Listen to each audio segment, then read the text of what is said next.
Hey guys, welcome to Mr. K's AP Biology class, and we are continuing with our lectures on the function and structure, or structure and function of the macromolecules. And today we are going to be focusing on proteins. That's right. So there are four categories of biological macromolecules, of course, are carbohydrates, lipids, proteins, and nucleic acids. And today we will focus on proteins. Okay, so proteins are the workhorses of the cell. Um, in your body's about 50% dry weight, meaning if we took all the water out of your body, about 50% of the dry weight of your body would be composed of proteins. Okay, they make up your muscles, your hair, your eyes, all the transport proteins that play a role in transport in the cell. Um, all the collagen, connective fibers, your immune system, all proteins. So they do all sorts of stuff. And here are some of the functions that they play a role in. Of course, in metabolism, the enzymes, which help catalyze and speed up chemical reactions and make life possible at our relatively cold temperatures. The immunoglobulins, which are your antibodies that play a role in your defense system. Every one of us has unique markers, protein markers that are on our cells that identify us as us, and that works in hand with your immune system. And of course, collagen, which is gives your skin all its elasticity and fullness and things like that in your lips. Keratin, your fingernails, your hair, if you have some. And of course, our actin and myosin proteins, which allow us to make muscles and things of that nature. Regulation, many of your hormones are small peptides, or a couple of amino acids long. Insulin is one of those. And of course, transport, not only across the cell membrane, all the various types of transport proteins, but even proteins such as hemoglobin, which helps to transport oxygen in your blood. Many structures, many functions. Structure determines function. Okay, so, and again, you can make an unlimited number of proteins pretty much from the DNA that's in your body. Okay, so proteins are polymers. They're extremely complex. Okay, and again, structure determines function. And a polymer, poly means many, mer means parts, so many parts. It's a combination. Any protein can be a combination of up to 20 different amino acids. But here's the kicker. All life shares basically the same subset of 20 amino acids. It's one of the key pieces of evidence for unity of all living organisms on this planet. We share a common ancestor. Okay, there are literally thousands of different types of amino acids, but all life only shares 20. Okay, so that's extremely, extremely important. And again, amino acids are the building blocks of proteins. They are the monomer, the one parts, and all amino acids consist of basically three groups. They have this nitrogen, carbon backbone. They have a carboxyl group on one end. Okay, and remember from your functional groups, carboxyl groups give a molecule an acidic property. They have an amine group on the other end, NH2, and if you remember again, the amine group gives molecules or amino acids a basic property. So all in all, they're kind of neutral. All right. The only thing that varies between any amino acid is this side group, oftentimes called the variable side group, the R group, things of that nature. And it could be as simple as a hydrogen or a complex ring structure. But it's this side group that gives all proteins their unique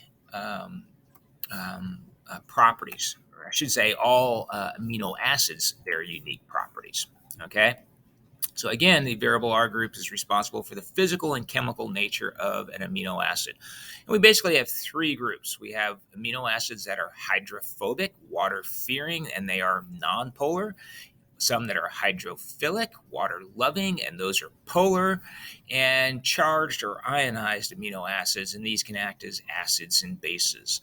And so here's a couple of different models of different types of amino acids. Glycine is one of the simplest ones. It just has a hydrogen. There's your amine group. There's your carboxyl group. And there's the hydrogen on the R group.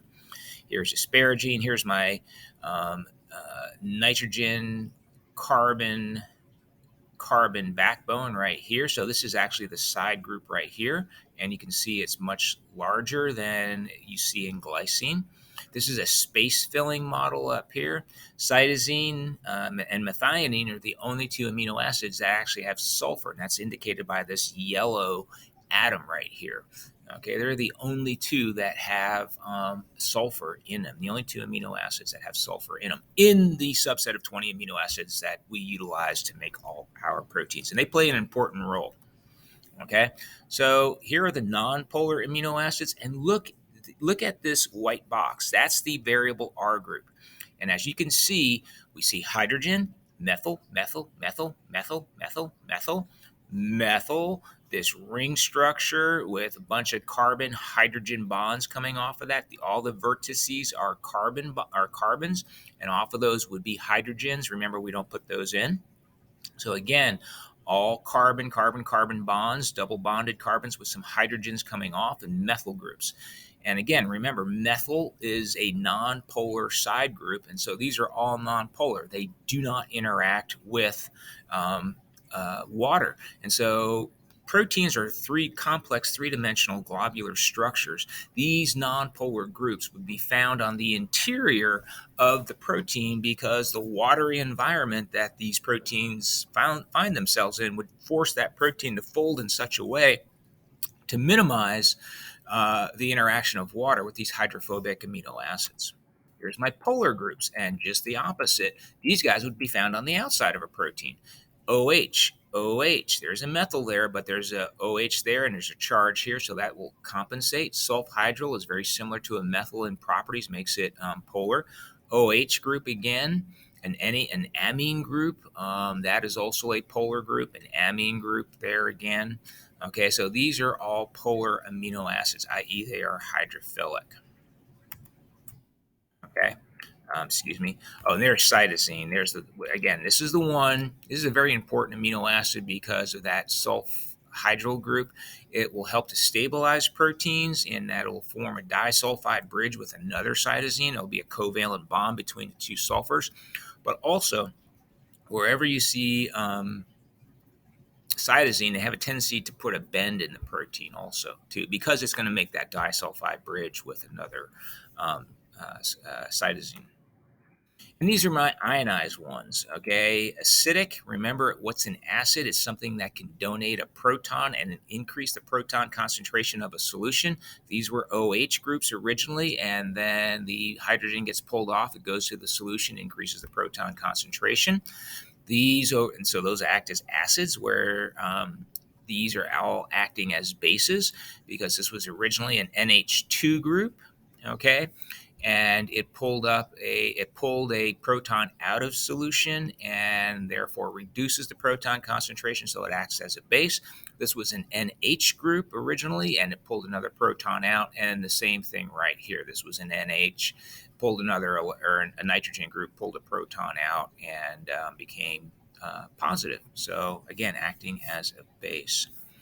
You do not, by the way, have to memorize all of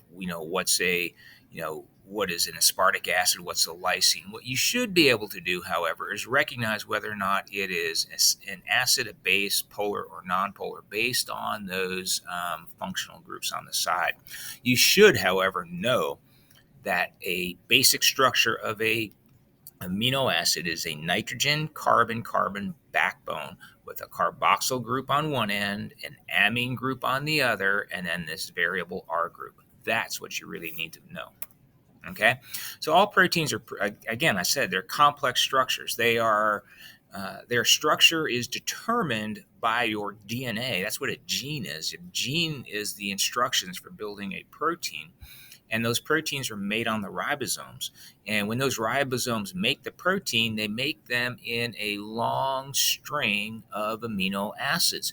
And as that protein exits the ribosome, it starts to interact with the watery environment, and the hydrophilic and hydrophobic groups start to fold in order to make that molecule more stable in that new watery environment.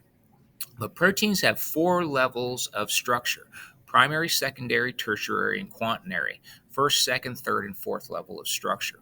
The primary structure is the sequence of amino acids. And again, this is dictated by the DNA. So remember that flow of information. We'll be doing a deep dive of this in the future, but that flow of information is from DNA to messenger RNA to protein, and that protein will determine traits, physical traits. Okay? So color your eyes, color your skin. You have kinky hair, you have straight hair, you have curly hair. How fast your fingernails grow. What's your ability to smell? What's your ability to fend off various types of immune system attacks? How tall will you be? All sorts of stuff. Okay. So this is the primary structure, sequence of amino acids. The secondary structure is created by hydrogen bonds. And remember, those hydrogen bonds are weak. And the secondary structure has two general motifs. We have these alpha helices, which basically looks like a spring, and these beta pleated sheets, which if you might want to think of, if you had several lasagna noodles right next to each other, kind of stacked side by side. Okay, and you can see the hydrogen bonds between the hydrogen and oxygen. 1, 2, 3, 4. These hydrogen bonds. And the same thing here. There's a hydrogen bond there. There's a hydrogen bond there. There's a hydrogen bond there. There's a hydrogen bond right there.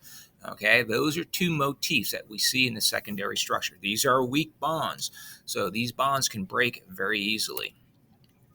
Okay, so like I said, the sequence of amino acids is the sole determinant of a protein's tertiary or third level structure. This is that flow of information, DNA to RNA to protein. DNA to RNA is known as transcription, and messenger RNA to protein is known as translation. Okay. Changes in temperature, pH, and salt concentration can all denature a protein. What does that word denature mean? It means to unfold the protein. And it does that by a couple of different mechanisms, but mostly by breaking those hydrogen bonds of that secondary structure. As soon as you break those hydrogen bonds, that protein loses its shape, and therefore it's going to change or lose its function. So remember, shape determines function. Change that shape, change the function.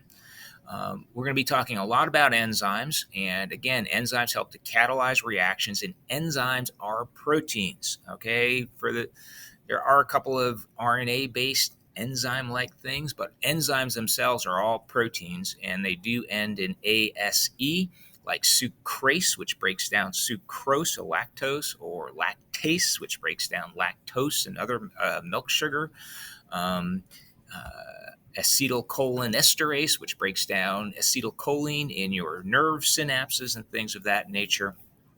Again, what determines a protein's primary structure? You should know by now, your DNA. Okay, so there's my primary sequence of amino acids, and when that comes out of the ribosome, it will begin to fold. Now, I just want to show you this one up here real quickly, because at this position right here, I think it's right there at this position, this is a primary sequence for hemoglobin. And at this one position, you can see it's valine. Well, you've probably heard of sickle cell anemia. And sickle cell anemia is a disease that's endemic in areas where there's a lot of malaria. So we find it in Southeastern Asia, we find it in Sub-Saharan Africa, we find it in parts of India and in the Middle East, wherever there's malaria. Even in around the Mediterranean, it was found for a while. Okay, all it is a change in one of the amino acids from glutamine to valine. So, excuse me, it was actually it's right. Where is it? It's not number 6. Anyways, it doesn't really matter where exactly it is, but the hemoglobin is about 130 amino acids long, and one single nucleotide change causes a glutamate to change to valine, and that leads to a potentially fatal disease if it's not met with medical intervention and care. Okay. And so it does, however, provide, if you are a carrier for sickle cell, it does help prevent death from malaria. And again, this is the reason why we find this in malarial prone areas. It is a result of natural selection. And again, we'll get deep into this a little bit later, but we know that in North America, where we have people from all over the world, the incidence of sickle cell anemia is much less in African American populations than it would be in sub-Saharan Africa, mainly because there's no selective pressure to keep sickle cell in the population. There was actually a non-selective pressure because we didn't have malaria here. And people who had sickle cell before we had medical interventions basically died relatively young. Okay, so but now with medical intervention, those people can live relatively long lives. However, normal life. However, a sickle cell attack can be extremely painful. Okay. And as you can see, sickle cell is very common in sub-Saharan Africa, where there is a lot of malaria, Southeastern Asia, up and around parts of the Mediterranean, okay, along the west coast or east coast of South America, the coastal regions. There is unfortunately a large slave trade here from Africa, as there was in the United States. Okay, and that's the reason why we see the prevalence of sickle cell in the southeast, where we have large African American populations, and also all through Central and South America. However, it's not just in African American populations. As you can see, Indian populations and Middle Eastern populations, we see also this trait happening. So secondary structure, as I said earlier, primary structure, sequence of amino acids. Secondary structure is the hydrogen bonds that form, making the alpha helices and the beta pleated sheets. And again, you can see all the hydrogen bonds, these little dotted lines. These will break very easily with changes in pH, changes in temperature, changes in salt concentration. Third structure is a properly folded protein, or I also like to call these polypeptides. Peptide is the bond between two amino acids. So the bond right here between a nitrogen of one amino acid and the carbon of the next one right here, that is a peptide bond. A polypeptide means there's multiple peptide bonds, i.e., a protein or a polypeptide. So beware of those two terms. But a properly folded protein is a result of hydrogen bonding, acid base attractions between positively charged bases and negatively charged acids, disulfide bridges, okay, between two cysteines or methionines, and hydrophobic interactions. So here's two hydrophobic R groups. This is what this represents. This line represents the nitrogen carbon backbone, and these little lines represent, and these chemical formulas represent the variable R group. So we're looking at 1, 2, 3, 4, 5, 6, 7, 8 amino acids are represented right here. Okay. Our last structure is the quaternary structure, or fourth degree structure, and it's a result of two or more properly folded tertiary structures coming together.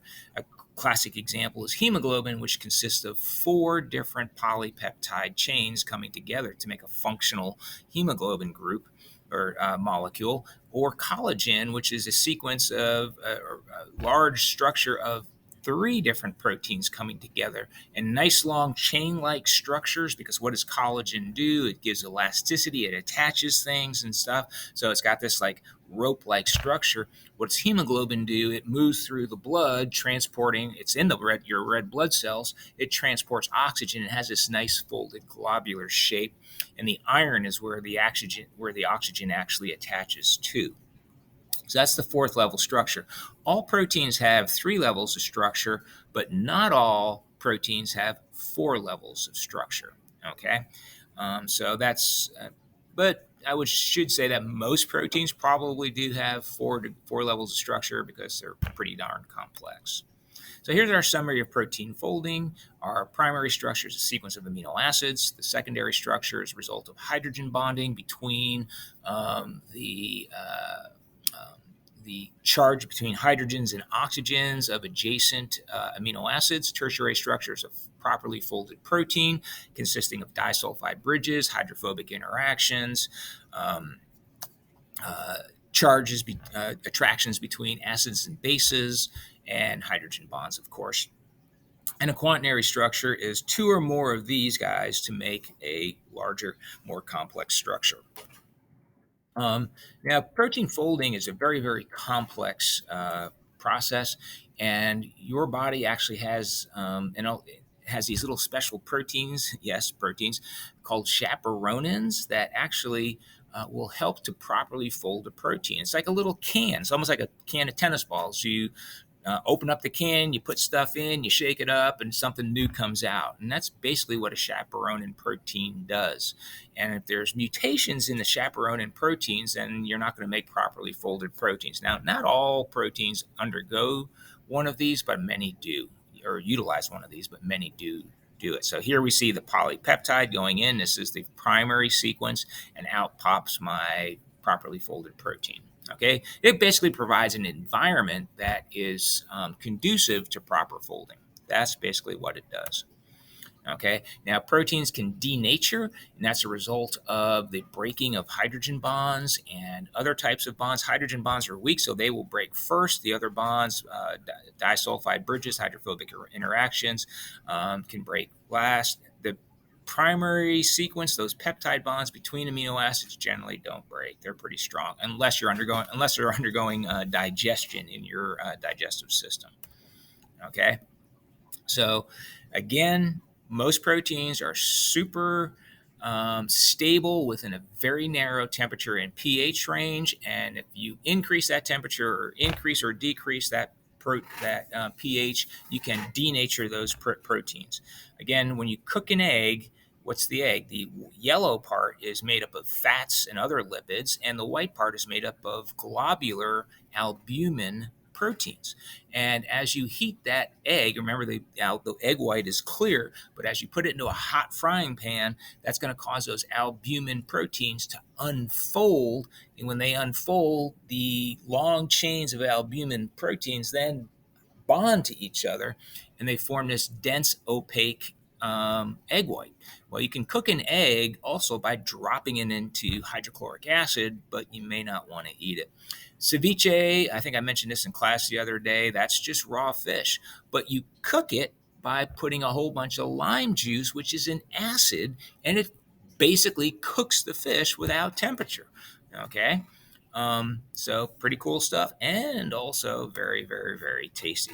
So proteins and nucleic acids all have nitrogen in them. Where does the nitrogen come from? Well, the reservoir for nitrogen on our planet is actually the atmosphere. 70% of the atmosphere, actually almost 80% of the atmosphere, is made up of nitrogen gas. However, that is inert. It's N2. Nothing can use it except bacteria. So atmospheric nitrogen gets into the soil from diffusion and also from precipitation, and bacteria in the soil are able to convert that into ammonia, and then other bacteria convert it into nitrites, and the nitrites get converted into nitrates, and then the plants can now use the nitrates. So that's one way they get in. Another way they get in, of course, is when the plants and the animals die, or when the animals poo and pee. That will put nitrogen-containing compounds into the soil. Decomposers, bacteria, mushrooms, things of that nature will then convert those nitrogen-containing compounds into ammonium, and then they'll get nitrified into nitrates, back into nitrites, and back into nitrates, again for the plants to be able to be used. Some of the bacteria can actually convert the nitrates back into atmospheric nitrogen, so this is going on and on and on all the time. Well, now we industrially produce nitrogen-containing fertilizers, and we as humans have completely upended this whole nitrogen balance on this planet. And we've caused a lot of problems with that, which we'll talk about in the future. How much of this do you need to know? You need to know where the main reservoir for nitrogen is, and that bacteria play a large role in pulling the nitrogen, or converting the nitrogen from inert N2 into forms that plants can use, i.e. nitrates, and that this is a cycle. Okay, there's only so much nitrogen on the planet, and it's constantly being cycled through living and non-living structures. It's what we call a biogeochemical cycle. Well, that's it for this lecture. Hope you enjoyed it. It's a lot of information, and come to class with questions.